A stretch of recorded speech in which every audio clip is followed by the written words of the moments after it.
Story named The Cracked Cup. The sun was just rising over the quiet valley when Master Haroon stepped out of the monastery kitchen.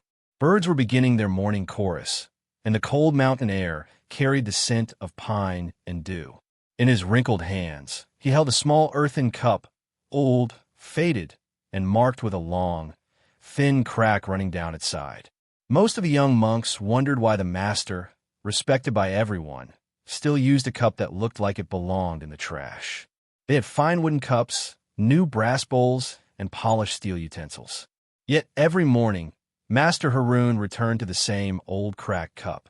Among the monks was Rafi, a young man new to the monastery. He had sharp eyes, big dreams, and high expectations for himself. But more than anything, he feared being imperfect. A tiny mistake could ruin his whole day. A small crack in his confidence made him feel broken. One morning, when the others had gone for meditation, Rafi found Master Haroon sitting alone on the steps, sipping warm tea from his cracked cup. Rafi hesitated. Then he asked, "Master, why don't you replace that cup? It's broken." Master Haroon smiled without looking up. "Is it broken, Rafi?" Rafi nodded. "Of course. It has a crack right through it."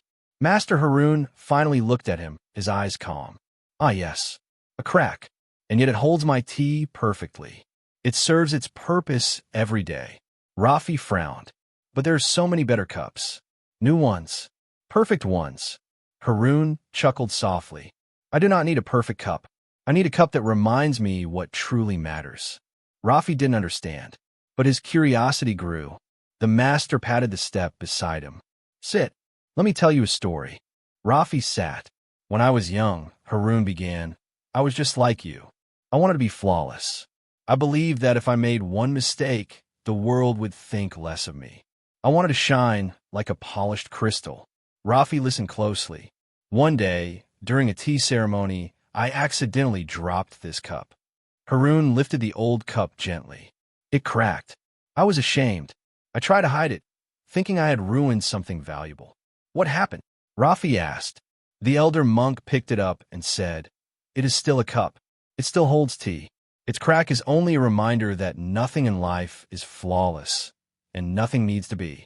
Haroon paused, letting the words settle. Rafi looked at the crack again. For the first time, he felt something other than annoyance at its imperfection. He felt curiosity. "But master," he asked quietly, "don't cracks make things weaker?" Haroon smiled. "Sometimes, but sometimes they make things more meaningful." The master took a breath. "Let me show you something." He stood and motioned for Rafi to follow him to the garden. There, sunlight filtered through tall trees, and a row of clay pots lined the path. One pot was clearly cracked on the side. Every day, Haroon said, that cracked pot is filled with water and carried across this path to water the plants. "Look closely." Rafi did. On the cracked pot side of the path, tiny flowers grew, yellow, white, and purple, blooming beautifully in the morning light. "Why are there flowers only on one side?" Rafi asked. Haroon smiled. "Because the crack allows water to drip." Everyone once thought it was a flaw, but look at the life it nurtures. Rafi felt a shiver. Something inside him shifted, like a door opening. "We all have cracks," Haroon said softly. "Flaws, mistakes, scars, fears. But those cracks do not make us worthless. They make us human, and sometimes they allow light, kindness, or wisdom to flow out." They walked back to the steps. Rafi spoke thoughtfully. "So, you keep the cup to remind yourself that imperfection is not failure." Haroon nodded. "Exactly. If I only use perfect cups, I might forget to accept my own imperfections and the imperfections of others." Rafi looked down at his hands. He remembered all the times he had scolded himself for small mistakes, all the nights he had stayed awake worrying about not being good enough. He whispered, "Master, what if my cracks make me weak?" Haroon looked at him gently. "Do you know how clay becomes strong? Through fire." Rafi looked up. "Life will test you. It will heat you, pressure you, shape you. Your cracks show that you have lived, struggled, learned. Strength is not the absence of cracks. It is the courage to keep holding your purpose despite them." Haroon lifted the cup again, holding it up to the sunlight. The light passed through the thin edge of the crack, creating a small golden line. "See," he said, "even a crack can shine." Rafi smiled for the first time that morning. Not a polite smile, not a forced one, but a genuine, peaceful smile. The master handed him the cup.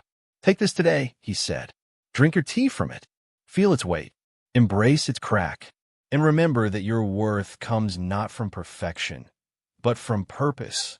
Rafi took the cup carefully, almost reverently. He felt the roughness of the crack beneath his fingers. It was no longer ugly to him. It was a story, a reminder. As he poured tea into it, he noticed something surprising. The cup held it just fine. The crack changed nothing about its ability to serve. And as Rafi took his first sip, he felt something warm spread through him.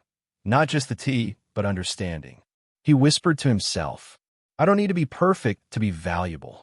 From that day on, whenever Rafi felt fear of failing, he remembered the cracked cup, the flowers along the path, and the old master's words. And slowly, beautifully, he began to accept himself.